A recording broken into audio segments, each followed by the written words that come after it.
Salt Lake City wants to become Tech Lake City. So to get them there, Salt Lake has hired Clark Cahoon as a technology and innovation advisor. He joins us today about his new role.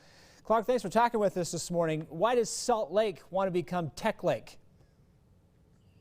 You know, simply the mayor sees an opportunity with this industry and sees a lot of growth happening in other parts of the state and other parts of the valley. And there's actually a lot of activity going on already in Salt Lake. And so we want to kind of capitalize on that and just let people know what's already happening here and then kind of fill in some of the gaps that maybe we want to see some growth kind of take place within a few certain industries.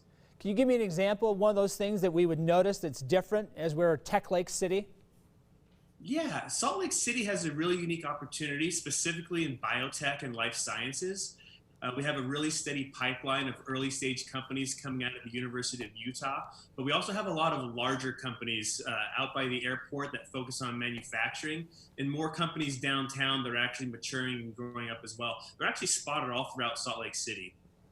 Okay, so you want to be able to expand some of those life sciences businesses and you kind of boost some of that industry is what you're saying. Yeah, exactly. That's what we're wanting to work on. There's also some workforce development opportunities as well. We want to get certain communities understanding the opportunity because specifically in biotech, there's higher wages and those jobs are sticky. They don't just up and leave really easily.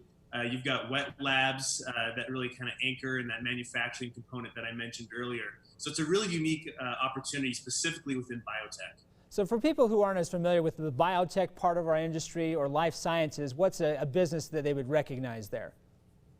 So Stryker's a major employer, Varix Imaging is another one, and then a company that's kind of early stage but's raised a lot of money and hired a lot of people is Recursion, and they took over the Dick's Sporting Goods store there at the Gateway Mall. So how do you start to boost some of those businesses during our pandemic?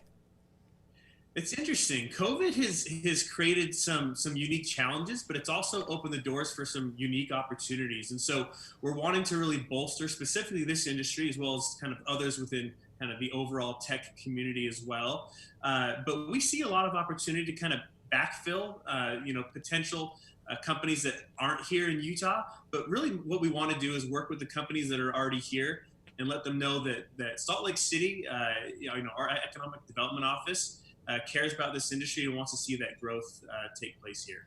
You know, I can imagine with the current situation we're in and some of the businesses you're trying to be able to help boost up, I mean, that seems like that's a win-win for a lot of people. It is. And it's going to be, there's a lot of work to do with that, but there's also some really unique opportunities specifically in Salt Lake City because of what we already have going on. We rate number 4 in STEM jobs. And just with that pipeline of workforce coming in, there's some really unique things that we can do to kind of help bolster what's already here, and then kind of find some new opportunities as well. How do we find the work you're doing online? So you can go to our website. I'm so new that I can't just spout it off the top of my head, but we've got some. Really right now we're actually building the plan and we'll be rolling it out with the community here pretty soon. My job is focused on particularly right now working with our partners at BioUtah, the University of Utah, and the state to kind of really bring and coalesce a lot of these ideas together. So it's coming online here pretty soon. Well, Clark, I'll make it easy for you. We'll put a link on our website, abc4.com. You think you remember that one? Yeah, I think I can do that one for sure. Right. Clark Cahoon, he's the new Tech and Innovation Advisor for Salt Lake City. They want to become Tech Lake City. Clark, thanks for being with us today. Thank you. Have a great day.